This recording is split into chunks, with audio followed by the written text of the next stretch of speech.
오늘의 말씀 빌립보서 4장 4절부터 7절까지의 말씀입니다. 빌립보서 4장 4절부터 7절 다 같이 한 목소리로 읽겠습니다. 주 안에서 항상 기뻐하라. 내가 다시 말하노니 기뻐하라. 너희 관용을 모든 사람에게 알게 하라. 주께서 가까우시니라. 아무것도 염려하지 말고 다만 모든 일에 기도와 간구로 너희 구할 것을 감사함으로 하나님께 아뢰라. 그리하면 모든 지각에 뛰어난 하나님의 평강이 그리스도 예수 안에서 너희 마음과 생각을 지키시리라. 아멘. 계속해서 바울은 빌립보 교회 성도들을 향한 간절한 사랑의 마음을 담아 편지를 써내려가고 있습니다. 지금까지 해왔던 내용들을 거의 정리하면서 또 반복해서 하는 그런 내용이기도 합니다. 그런데 우리가 이 세 가지를 정리하면서 집중해 보므로 우리의 삶에도 이러한 실천의 모습들이 있어져야 할 것입니다. 첫 번째로 바울이 이야기하고 있는 것은 기쁨입니다. 빌립보서 4장 4절 말씀 다시 한번 읽어보도록 하겠습니다. 주 안에서 항상 기뻐하라. 내가 다시 말하노니 기뻐하라. 아멘. 여러 번 말씀을 드렸지만 빌립보서의 주제는 기쁨입니다. 그 기쁨을 강조하면서 여러 가지 어려운 상황들을 이겨야 된다. 그러며 이야기하고 있는 것이 바로 이 기쁨이거든요. 우리가 살아가는 삶이 항상 기쁘지만 않죠. 세상 사람들과 똑같이 우리도 불안하고 염려하고 걱정할 때가 많이 있습니다. 매일같이 기뻐할 수는 없어요. 그리고 성도들은 또 하나의 기쁨을 방해하는 요소들이 있습니다. 신앙의 문제죠.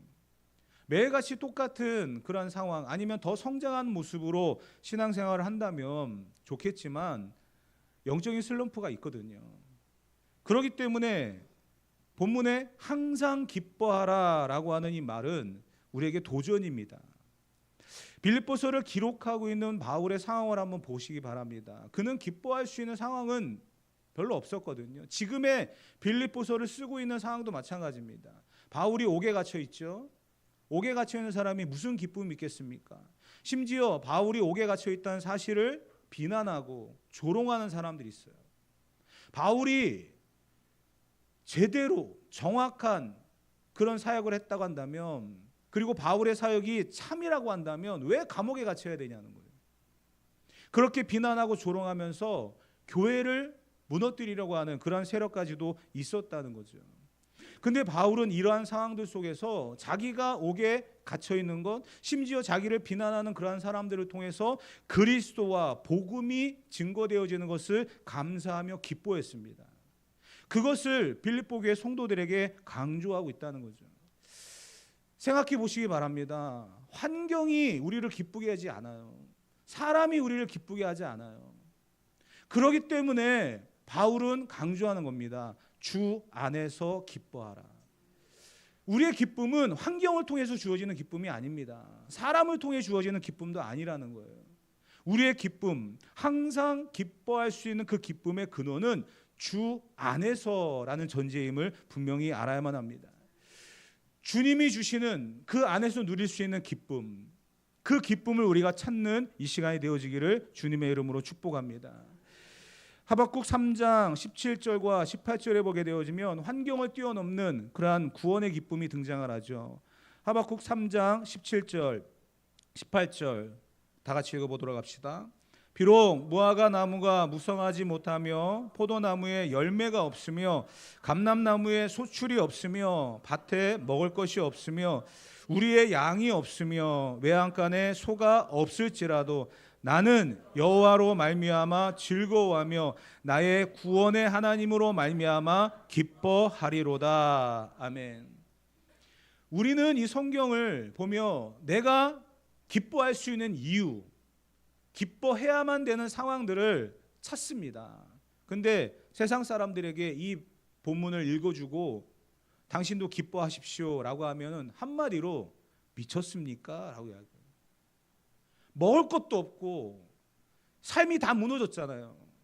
그런데 어떻게 기뻐하냐는 거예요. 하박국은 이야기하잖아요. 나는 여호와로 말미암아 즐거워하고 나의 구원의 하나님으로 말미암아 기뻐한다. 이게 성도의 기쁨이라는 거예요. 내가 많은 것을 갖고 있다고, 많은 것을 누리고 있다고, 그게 기쁨이 되지 않는다는 거예요. 환경과 상황, 사람들은요 우리에게 계속적인 기쁨을 주지 않습니다. 배신할 때가 많다는 거죠.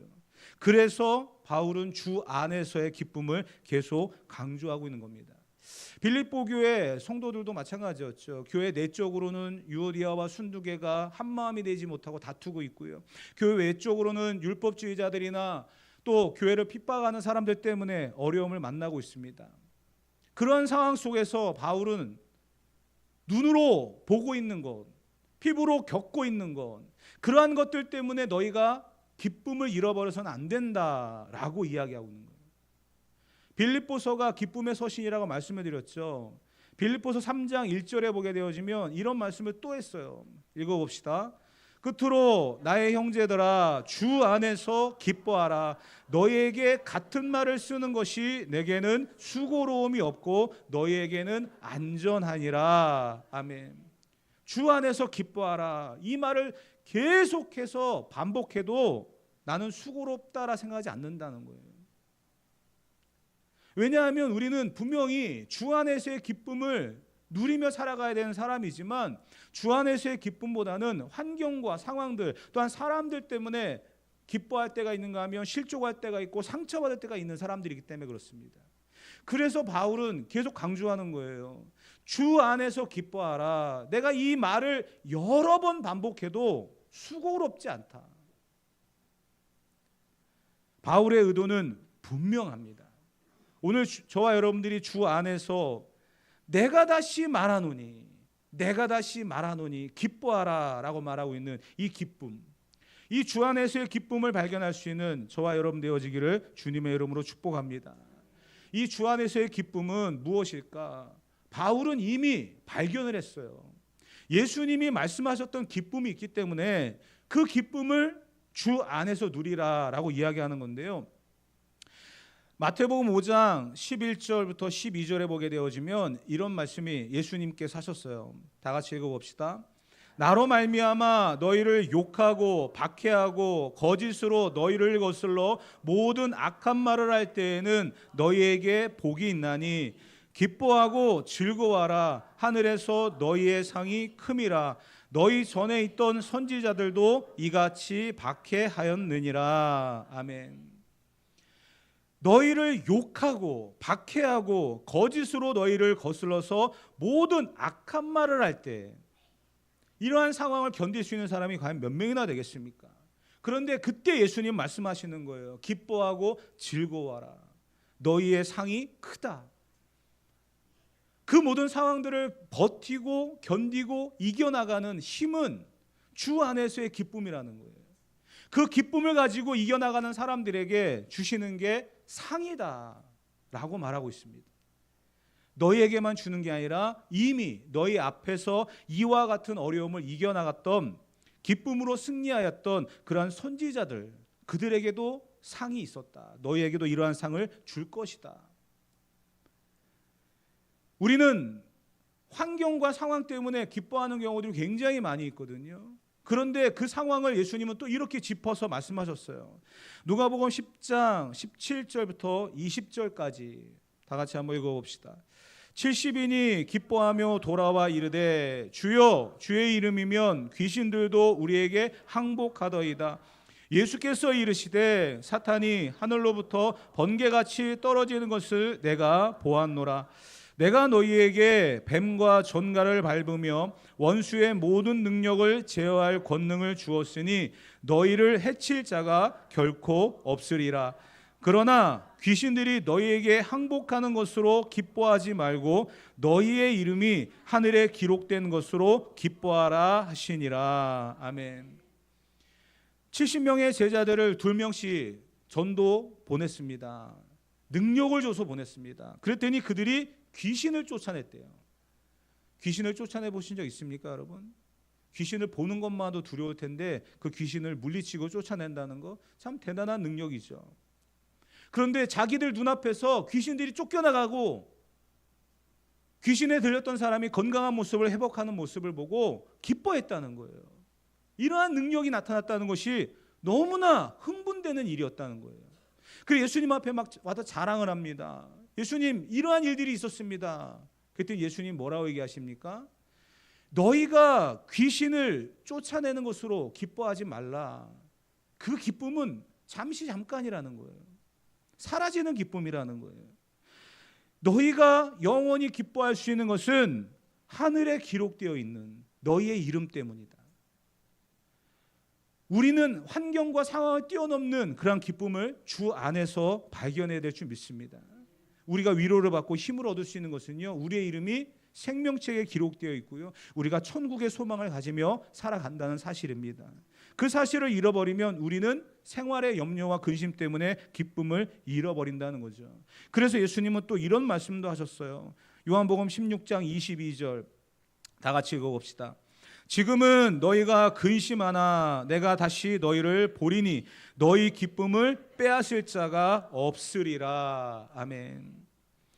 너희의 기쁨을 빼앗을 자가 없으리라. 주 안에서의 기쁨은 빼앗기지 않습니다.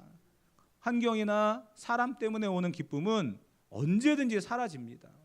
배신합니다. 그러나 주 안에서의 기쁨은 빼앗을 자가 없다는 거예요. 그래서 우리가 주 안에서의 기쁨을 발견하고 살아가야 되는 것입니다. 그런데 이 기쁨은 그냥 어느 한순간 임하고 마는 것이 아니라 우리에게 충만하게 임하는 그런 하나님의 기쁨이라고 말씀하고 있습니다. 요한복음 16장 24절 다 같이 읽어봅시다. 구하라 그리하면 받으리니 너희 기쁨이 충만하리라. 아멘. 이 기쁨이 충만하게 흘러넘치는 그러한 은혜가 있어지기를 주님의 이름으로 축복합니다. 주 안에서의 기쁨은 환경을 초월합니다. 상황을 초월합니다. 사람들의 모든 시선과 그 모든 상황들까지도 이기고 나아갈 줄 믿습니다. 이러한 주 안에서의 기쁨으로 진정한 행복을 누리며 살아갈 수 있는 저와 여러분 되기를 주님의 이름으로 축복합니다. 성도들에게 이야기하고자 하는 바울의 두 번째 이야기는요, 5절 말씀이에요.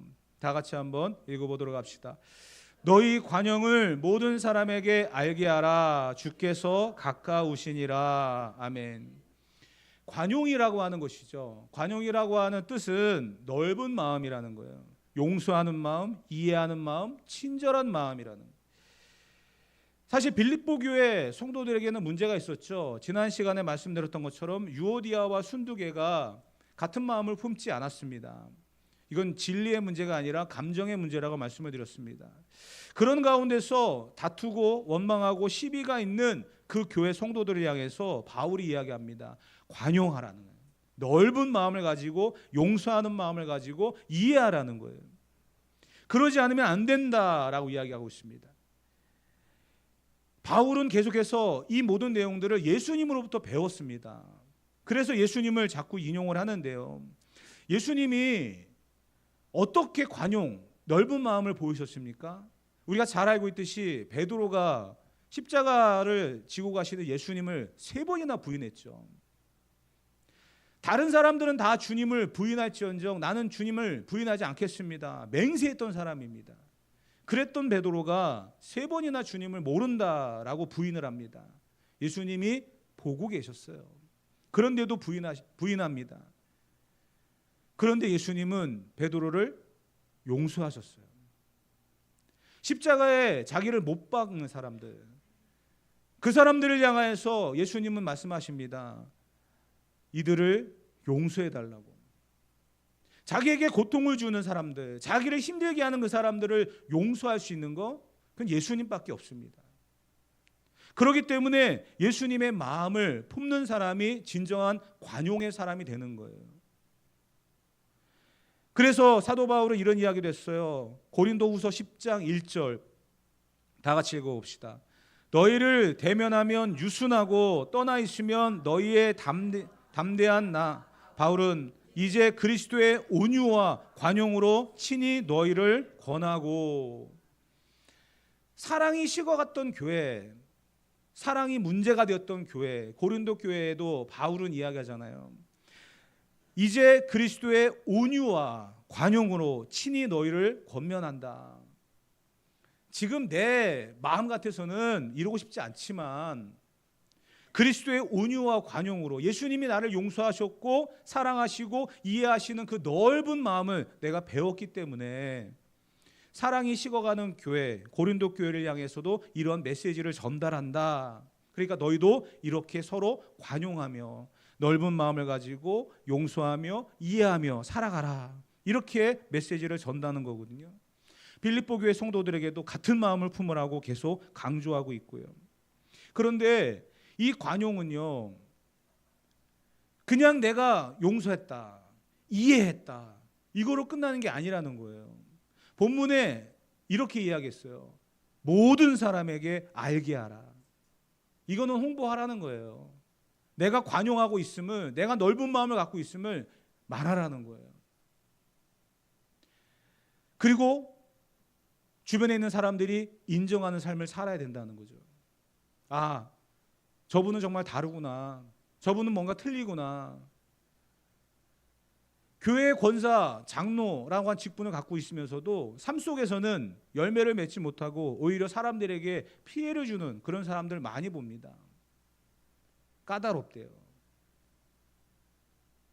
어렵대요. 힘들대요. 그런 이야기가 들려올 때가 많이 있습니다.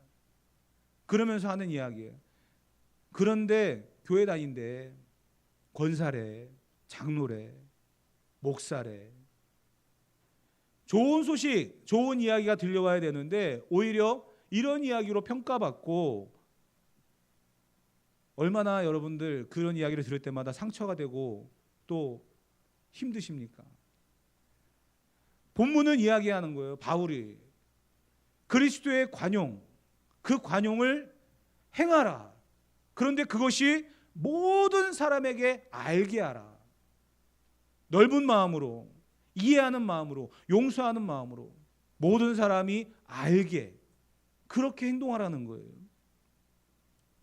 예수님은 산상수훈을 기록하면서 오른뺨을 치는 자에게 왼뺨까지 돌려대라고 했고, 겉옷을 달라고 하는 사람에게 속옷까지 주라고 했고요, 오리를 가자는 사람에게 심리까지 가라고 이야기했습니다. 알게 하라는 거예요. 참 쉽지 않은 이야기죠. 그렇지만 그렇게 살아가라라고 말하고 있습니다. 그렇게 살아가는 우리에게 그냥 그렇게 하라고만 끝나는 게 아니라 바울은 한 가지를 더 이야기했어요. 주께서 가까우시니라. 모든 사람에게 너희의 관용을 알게 하라. 그 이유는 주께서 가까우시기 때문이다. 이것은 시간적이고 공간적인 개념들을 다 포함하고 있습니다. 시간적으로는 지금 우리와 함께 하신다는 거고요. 공간적으로 보게 되어지면 예수님이 멀리 계시지 않다는 거예요. 가까이 계시다는 거예요. 그 주님이 우리와 함께 하시기 때문에 우리는 힘을 내서 우리의 관용을 모든 사람에게 알게 하라. 이렇게 이야기하고 있습니다. 오늘 저와 여러분들이 주께서 가까이 계심을 인지하면서 우리의 삶에 넓은 마음과 용서하는 마음과 이해하는 마음으로 관용을 베풀며 모든 사람에게 내가 예수 그리스도를 믿는 그리스도인임을 보여주고 말할 수 있는 그러한 삶의 현장이 되어지기를 주님의 이름으로 축복합니다. 세 번째는 기도입니다. 기도라고 하는 것은 정말 1000번 만번 강조해도 부족함이 없는 그러한 주제죠. 바울은 6절 말씀에 보면 이렇게 이야기했습니다. 읽어봅시다. 아무것도 염려하지 말고 다만 모든 일에 기도와 간구로 너희 구할 것을 감사함으로 하나님께 아뢰라. 아멘. 기도를 방해하는 게 분명히 있습니다. 그게 뭐냐? 본문에도 이야기하잖아요. 염려입니다. 염려. 그래서 전제를 달았어요. 아무것도 염려하지 말고. 근데 사실 염려하지 않고 살아가는 사람이 있겠습니까? 어떻게 보면 우리의 기도의 대부분은요, 염려로부터 오지 않습니까? 내일의 삶에 대한 염려죠. 먹고 살아가는 문제들, 자녀의 성공과 또 앞날을 위한 문제들, 건강의 문제들, 다 염려로부터 시작되어집니다. 우리의 대부분의 기도는 염려가 배경이 됩니다. 그런데 바울은 이야기해요. 아무것도 염려하지 말라고. 그러면 우리가 무엇을 기도할까요? 우리의 기도가 대부분이 염려의 배경인데 염려하지 않고 기도만 하라고 하는데 무엇을 우리가 기도해야 될까요? 본문에서 바울은 이렇게 얘기했어요. 기도하고 간구하고 또 하나님께 아뢰라.